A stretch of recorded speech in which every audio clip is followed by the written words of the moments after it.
Get back in control with Off the Wagon, adventures in emotional eating, health, and weight loss. Each episode containing fork-sized mindset tweaks, perspective shifts, and lifestyle hacks to get you back on the wagon. Whether it's habit change, emotional eating, addictions, weight loss, willpower, or relationships, there's something here for you. So let's get on the wagon and get down the road to your goals with me, Christy R. Hall. Welcome to episode 40, where today we're talking about elimination. Should you? Shouldn't you? And how to do it if you're going to do it with grace. The word even, elimination, is such a trigger word for so many. It's upsetting to dieters, to emotional eaters, to intuitive and normal eaters. As an example, I posted a list of the sneaky names for sugar in one of the Facebook groups that I admin. And I was really surprised by the response. I got responses that ranged from who cares to what the hell does this have to do with the group, and a lot of outrage and frustration and judgment and anger. And because these people reacted the way that they did, I was forced to sit down and really think about what had happened. What were they thinking? And I realized that my post had created in them thoughts of judgment, fear of restriction and deprivation.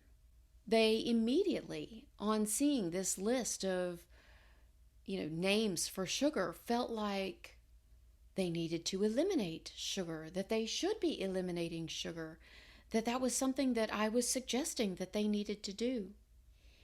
And so they felt the same very familiar feelings that they had been feeling.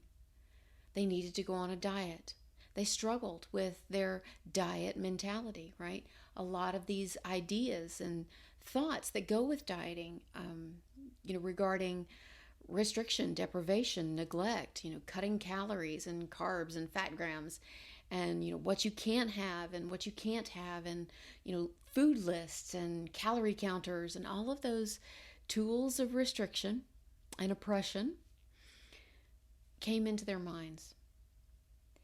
And, I'm in a place now where that's not really how I think about those things. I think of those things as tools. So to me, seeing a list of, sneaky names for sugar, or, a list of different kinds of fats is not really triggering to me, because to me, that's just information. But that's not where everybody is. And so many of you who are listening may be on the intuitive eating path, and you may be trying to give up your diet mentality. There are others of you who are listening who are dieters, who may be thinking about restriction and deprivation when we talk about the word elimination. And, depending on who you are and your relationship to your body, your food, even the word elimination can trigger a binge in some people that, may last hours, days, or even weeks or months. So, and I'm not, suggesting today that you should eliminate anything. In fact, I want to start a dialogue on elimination, because what I think is really interesting is the feeling that this word creates. If we talk about eliminating stress, or eliminating wrinkles, or eliminating sadness, or eliminating war, you'd be excited. You'd be on board. If I said, we're eliminating sleepless nights, you'd say, sign me up. But when we talk about eliminating chocolate, or eliminating bread, or eliminating rice or pasta, all of a sudden it's not okay anymore. And we're not happy with those changes. And we are definitely not signing up, and we are definitely not on board.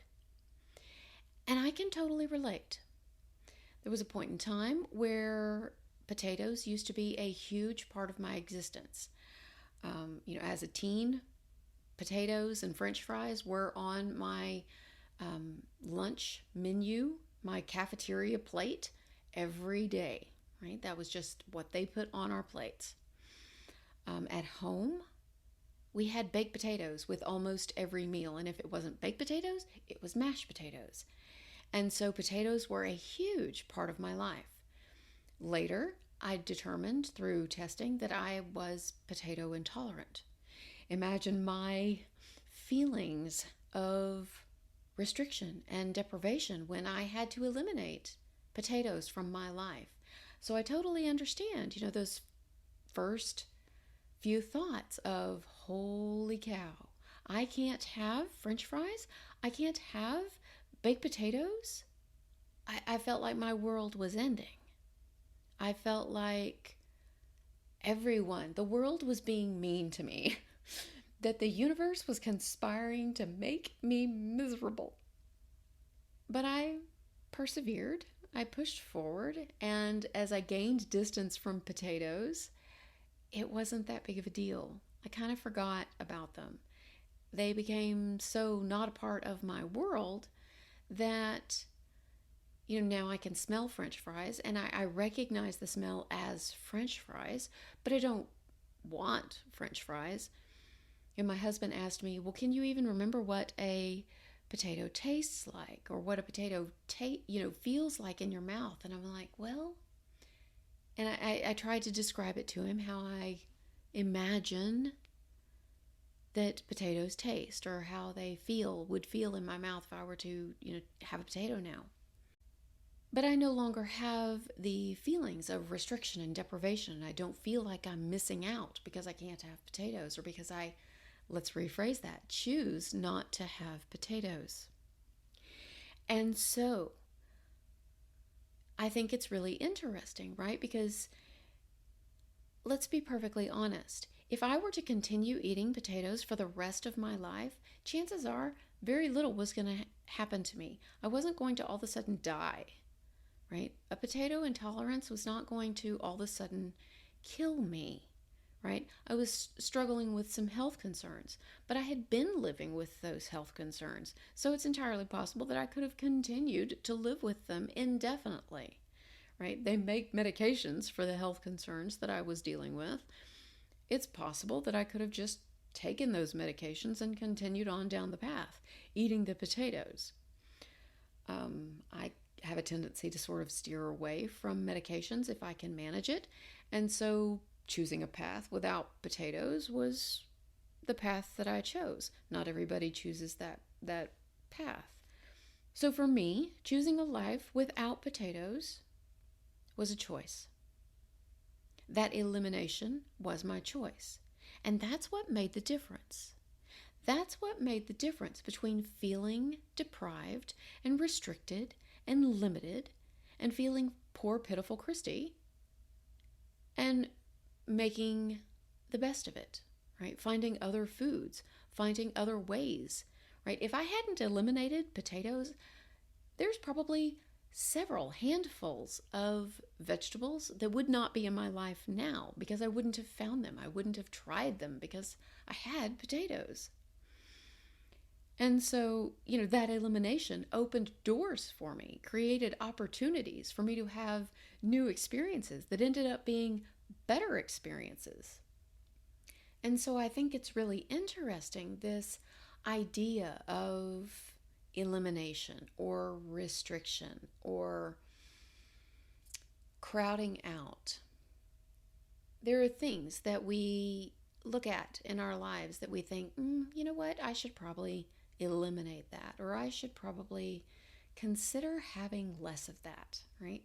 Like diet colas or sugars or artificial sweeteners, or perhaps you should have less potatoes or less rice or less pasta, or maybe you should cut back on your saturated fats, or maybe you should, I don't know, cut back on the amount of protein that you're eating. There are lots of things that you look at and you think to yourself, you know what, I might be having too much of that. But when you think about elimination, it immediately triggers judgment, restriction, deprivation. You get angry about it. You start feeling sorry for yourself. And that sets up this resistance. And I feel that so much of our struggle is due to the resistance, right? This resistance we have to the experiences that we're having that we don't want, that we think we shouldn't be having, right? So, as an example, we did really well in school and we got a degree, so we shouldn't be struggling to find a job. Or we're nice and pleasant to look at and we have good hygiene, and so we shouldn't struggle to find a mate. Or we've eaten this way all of our lives, so this shouldn't be a problem now, like my potatoes, right? But it is. And this is coming up even for me, right, today in my life. I've been struggling just recently with some sinus issues. And I know that pollen is crazy for a lot of you right now, depending on where you are in the US or even in the world. But one of the things that I've noticed is that one of the foods that I'm eating may be linked to an increase in my sinus activity, right? I'm not having allergies. I'm not really, no itchy nose, itchy eyes. I'm not really sneezing or anything like that, but I've got drainage and it's creating a sore throat. And I keep thinking, you know what? I really don't like this sore throat. And I notice that after I eat this particular food, that my sore throat gets worse. But I really like this food, right? And I don't really want to give up this food. And so there's this resistance. I don't want to give it up. I don't want to give it up. I don't want to eliminate it. And so then there's this feeling of, it's got to be something else. I have to go find something else. Maybe I'll go take a sinus medication. Maybe I just need to drink more water. Maybe it's related to something else completely different, right? What is that? That's resistance. What is that resistance to? It's resistance to this elimination of this one thing that I don't want to eliminate, right? So what am I doing? I'm making it harder on myself because I don't want to eliminate this one thing. So what am I doing? I'm creating more problems for myself than I need to. All because I have this resistance, right? Because this elimination feels big. It feels restrictive. It feels like I'm being deprived. So, and I know that you're facing something like this today, right?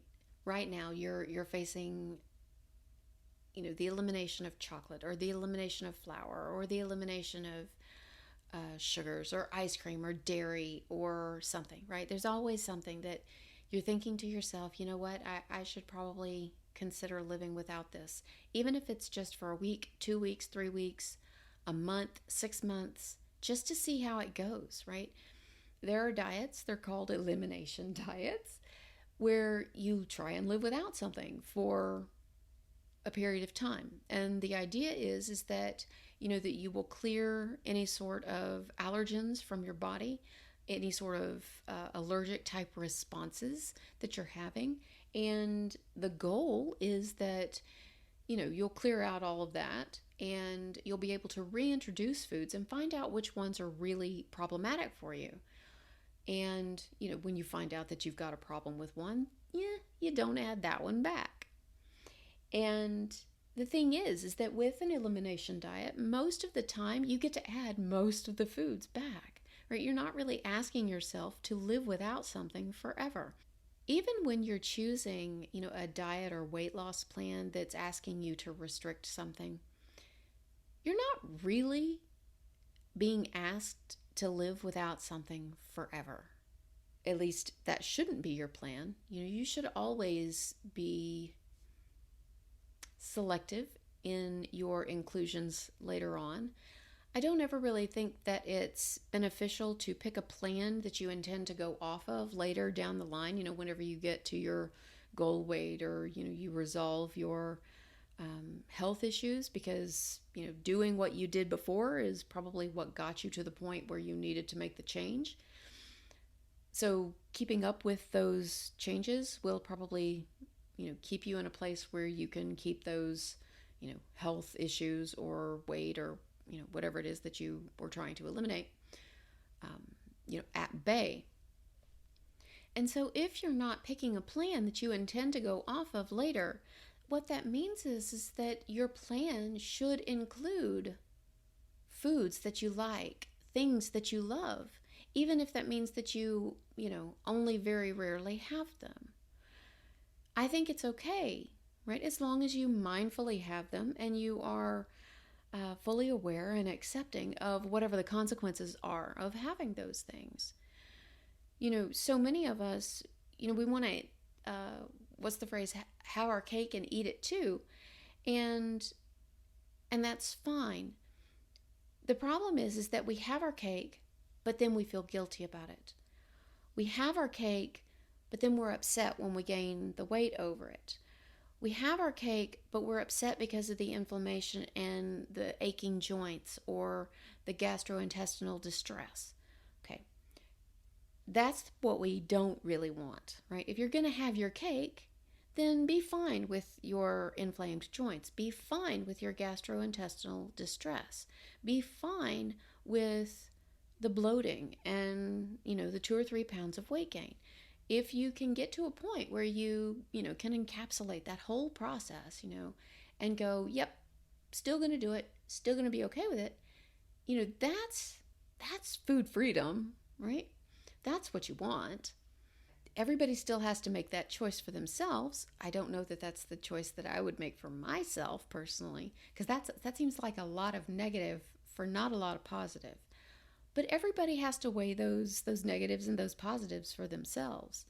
But my point is that no matter what plan that you're picking, no matter what way of life that you're living, no matter what diet you are on, and by saying diet, what I really mean is way of eating, right? Because all animals have a diet. And when we say the word diet, I don't mean calorie restriction. I don't mean carb restriction or fat gram restriction, right? Horses have a diet of hays and grasses. Cows have a diet of probably more hays and grasses. Dogs in the wild have a diet, and, monkeys have a diet, and birds have a diet, and squirrels have a diet. And it's not about weight, right? So humans are the only ones who have used the word diet to describe restriction. And so I want you to just, strike that definition from your mind, because that's not really what we're talking about. When we're talking about diet, what we're really talking about is a way of eating, a way of living, a way of feeding yourself in a way that is nourishing and fulfilling and, keeps you satisfied, that doesn't feel restrictive, or that doesn't make you feel like you're being deprived, but also that doesn't, keep you inflamed and feeling bloated and gassy and, constipated or dealing with diarrhea, right? So we want to balance those things out. And sometimes, in order to find that sweet spot where you feel healthy, that requires some elimination. And sometimes that actually requires some inclusion of things that you don't want either. But it should be okay to eliminate things from your life, eliminate things from your diet, eliminate things, from your lifestyle, and not feel deprived, and it not mean restriction, and it not mean getting smaller and more limited, right? Because that's normally what elimination means. So, what I want to invite you today to do is when you're thinking about elimination, I want you to think about all the negative things that you want to eliminate, right? Like stress, like sadness, like your health issues, right? Like excess weight if you have any of that, like emotional eating, right? You want to eliminate that. And when you think about, the things that you're trying to, the things that you like that you're trying to eliminate, right? So that's actually where the resistance comes in. It's something that you like that you're trying to eliminate. I want you to come up with the things that you don't like about it, you know? So let's say that you're trying to give up Diet Cola. There are health problems with Diet Colas, right? Aspartame has been linked with, some cancers, gut issues, neurological issues. It's been linked with osteoporosis. And so those might be a concern for you. If you are, considering giving up or eliminating dairy, dairy has been shown to increase mucus and trigger inflammation. So, mucus has to do with, could be sinus, allergy related, could also have to do with mucus in the bowels, right? Because that's another area where we have mucus buildup. So it could, dairy could affect your bowels, diarrhea and or constipation, right? That's something that you may be struggling with. All right, so instead of focusing on all the good things that you think you're going to have to give up, think about the negative things that you will be releasing as well, right? So that's one of the ways that you can flip that around so that elimination doesn't feel so painful. I think it's helpful to keep in mind that, there are people out there who have life-threatening allergies like peanuts, shellfish, that they don't feel deprived because they can't have peanuts or shellfish. And I think that puts our eliminations into perspective. If these people can go their entire lives without having a peanut and not feeling deprived, then it should be relatively easy for me to live without potatoes for my entire life and not feel deprived, right? Because it's a choice, right? They can eat a peanut if they want to. It has bad consequences. The same thing goes for me. I can eat a potato. It'll have different consequences. But the same thing goes for you too. Everything we do, everything we eat, everything we imbibe has consequences. And we get to choose those consequences. And I think that's really the biggest part of the resistance and the struggle is, like I said, with that whole, we want to have our cake and eat it too, is we want to be able to eat the cake and for there to be no consequences. And for the vast majority of us, that's just not the case. And it's just not the cake. We all have some sort of issue, whether it's emotional, biological, something that's going to make, wanting the cake, having the cake, eating the cake, especially if it's, on a daily basis, something like that, a problematic situation for us. So these are just a couple of the mindsets that you can use to help, make a conscious choice, a mindful choice for yourself, whether or not you want to, go down the path of elimination, if that's, something that you want to do. A lot of times, especially if you're on the intuitive eating path,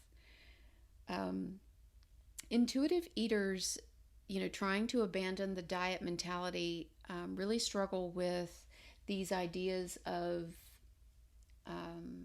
elimination for the sake of health, because, they've spent so much time dieting and eliminating, for the sake of weight loss, that they kind of, throw that idea of elimination out the window and, kind of get hung up on guideline number one, which is, throw out the diet mentality. And at that point, they refuse to, ever really say no to themselves ever again. And so if they want it, no matter what it is, chocolate cake or French fries or chips and salsa or, bread with butter, they always, always, always say yes to themselves. And while that may be good for perhaps getting rid of your diet mentality, you may be digging yourself further into your health and wellness hole by making that choice. And so, and I don't really think that you can't look at intuitive eating by guideline number one, right? It's a full set of 10 guidelines, and you have to look at all of them and use all of them in order to, really be on the intuitive eating path. And I think that there's actually quite a lot of wiggle room in the intuitive eating path, for you to pick a healthful, mindful eating way, that may actually to the rest of the world look like a diet, because it's really all about intention, right? Why are you doing what you're doing? Are you, following this path for health? Are you following it for your emotional well-being? Are you following it because you're trying to fit into a size 0 pants? To the detriment of your health, your emotional, your physical, and your mental well-being, right? I would never suggest you make any of those choices. In fact, you may not have heard me say, but you'll hear me say it now. Your body is concerned with survival first. It's concerned with your health and wellness second. It's not even concerned about how you look. So while that may be your number one concern, and it is like a lot of people's number one concern, for your body, it's not even a priority. It's not even on the radar, because that's, that doesn't really help you as an entity, as a creature, survive. So, that's just something to keep in mind.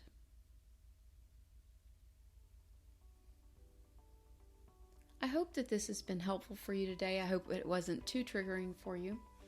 I hope I gave you a little bit to think about, and I hope that I gave you a positive way to think about it. If you have any questions or would like to talk to me about elimination diets, how to give up this idea about restriction, deprivation, and how it's tied to, elimination and, the dirty word diet, I would love to talk to you. You can find me on Facebook at fb.me/Coach Christy R. Hall, or at my website, www.christyrhall.com. Thanks so much for listening, and I'll talk to you soon.